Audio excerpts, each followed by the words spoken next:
Hey, it's Heidi with Pretty and Ink, and this video is to clear up some questions and concerns a lot of people have about permanent makeup. And if this is something you're thinking about getting done, hopefully this video will answer some questions you might have. I really want to stress that Kristen's going for a really dark brow, like basically black. I'm not actually using black because once that pigment heals and mixes with the tone of the skin, there does tend to be a little bit of a blue hue to it. I'm sure a lot of people have seen that in their liner. So the black brown or the brown black is a really good option. It looks black, it's not technically, and it's not having that blue hue to it. So that's a good choice. There's a lot of people that come in and get a very natural brow, you know, brow strokes. They get actual hair strokes. So just because we're doing this solid brow today does not mean that's what everyone gets. I think that's a big fear of people, is that solid brow.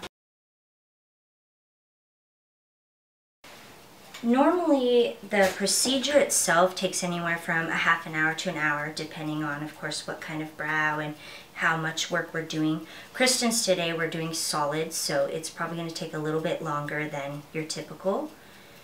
The procedure itself, I like to book out about 2 hours with the client, mainly to go over consultation, release forms, questions, concerns, all those things. The tattoo process is actually the least amount of time we spend. It's the talking and chatting. So this is the difficult part, is everyone has a different skin tone and undertones. So we're not just choosing a color that we think looks good when it's painted on. It's actually, we have to factor in the warmth or coolness of their skin tone. So once that tone mixes with their skin tone, it creates actually a whole different color. So that's where you kind of really have to trust your artist on what color that we choose. I can't say that it doesn't, but on a scale from 1 to 10, 10 being the worst, it's always at highest usually 3. So at that point, to not have to apply your makeup every day, it's worth that level 3, if any. But yeah, most of my clients really don't feel much but a tickle.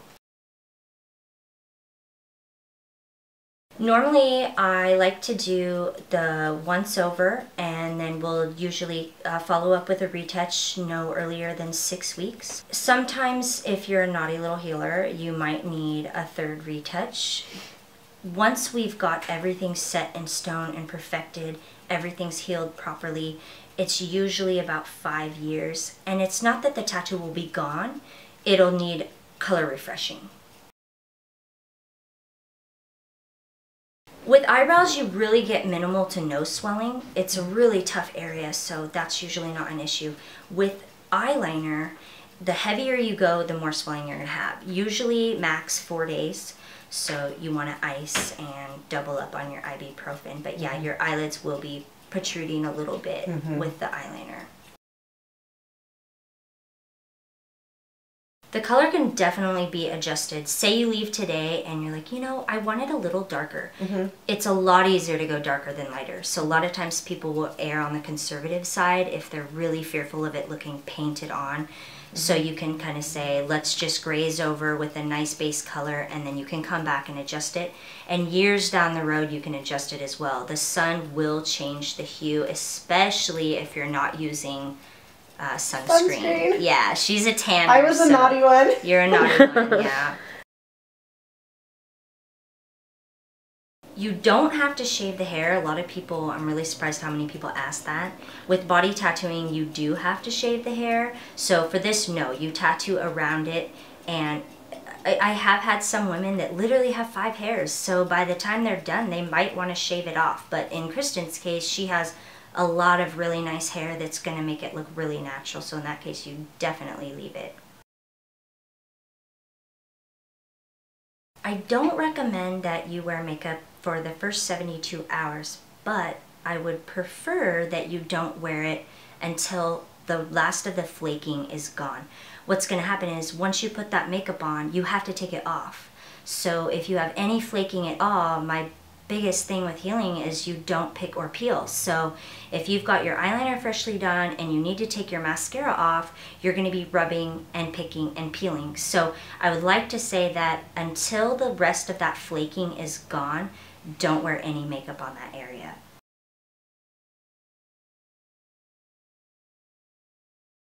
You have a lot of different options, and this is very important when you choose your technician, is that not everyone knows how to do the hair stroke technique. So you really got to make sure that when you're choosing your technician, that if you don't want that solid brow and you really want just a few hairs, definitely make sure that they know how to do that, because there's a lot of options that you have there. So the biggest thing with healing is that, one, you don't peel or pick.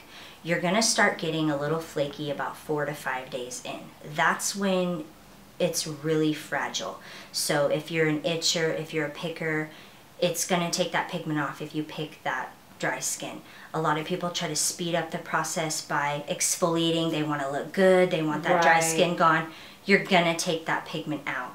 So I send you home with some vitamin E oil. I also send home some Aquaphor, so if you choose one or the other, and you want to really keep that hydrated, definitely for the first 72 hours, and then after that it kind of depends on how it feels. If it feels really tight and it's stretching, you're going to want to add some more topical on that, or not topical, I'm sorry, your aftercare cream.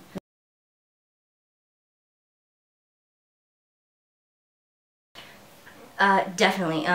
If you're really finicky about your face being touched, this would be torture for you. So the eyeliner is very invasive as far as I'm wiping, I'm stretching, I might have to rinse your eye with saline. If you have any issues with that, not a good idea. If you also like the look without makeup, if you like the way you look without makeup, you're not going to want that permanently, because it's permanent. So those two I think are the biggest. We also have the issue if you've had a cold sore in the past and we're going to be doing a lip procedure. I do require that for the week before you get on a medication for that. Even if you're not having an outbreak at the time, it will cause an outbreak a lot of the time. So those are kind of the 3 things that you want to look out for. Tanning will definitely affect the tattoo, as Kristen knows. I really try to stress that it's gonna change with aging, and the sun really affects that color.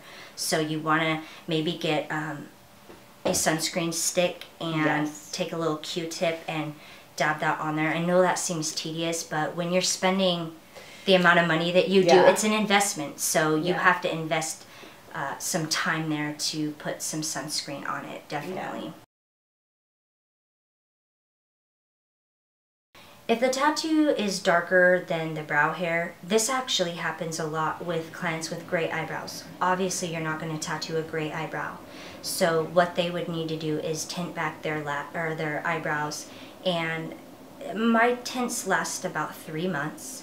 So it's like $15 to get your eyebrows tinted. So it's really not a big deal. My eyebrow hair is actually about a level lighter than my brow color, and I start feeling like it makes my brows not pop as much. So about every 3 months I'll tint my eyebrows. It's really no big deal. Like I said, this is an investment, so we want to really keep up on those things and take care of it.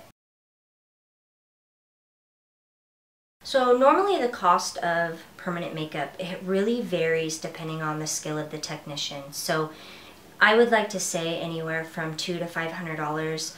You're gonna at least pay $200. Your skill of your technician is huge. So I'd like to say that the more you pay, the better the skill would be. If you're going to a technician in a medical facility, you can expect to pay close to $500. They've got a lot more injectable topicals, things like that, a lot more medical training. So I charge anywhere from $300 to $400 depending on what we're doing. I have done some scar camouflaging a little bit, and that price goes down a little bit because you're not designing a whole entire brow. So right now we're doing kind of the max. We've got the design and we're solidly filling everything in, so it's a little bit more spendy. A lot of people come in and they have no idea what they want. Maybe they've had cancer.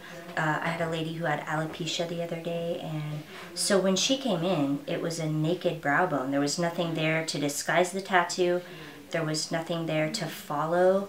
So at that point, I just kind of follow her brow bone and assume that I give her the brow that she used to have before the alopecia took place. And so I basically just start designing the brow and let that be the conversation piece, you know, more arch, less arch, longer tail, bigger bulb. And eventually, after discussing, we come up with a design. And I do not tattoo anything until we've decided on that design and we both agreed. If all this design wipes off, we've still got our angles here with our marking pen. Not that this will be an issue for you, because you obviously like your eyebrows practically jet black, but yeah. Just know that tomorrow your eyebrows are going to actually oxidize and be darker than when you leave today. So that's another thing people need to know is as soon as you leave my chair, they look very painted on and exaggerated and usually a couple levels darker than what they'll be. And then they even oxidize and get darker tomorrow. So I just want to give you a heads up. Does that oxidization go away? Yes. It does. Yes. Hopefully this video answered the questions that you might have for permanent makeup. If there's anything else that you would like to know, you can contact me at my email, thecottagecosmetics@gmail.com, or you can contact my Facebook link, and that would be Pretty in Ink. I'll be including my email and the link to my Facebook page in the description of this video, so check it out.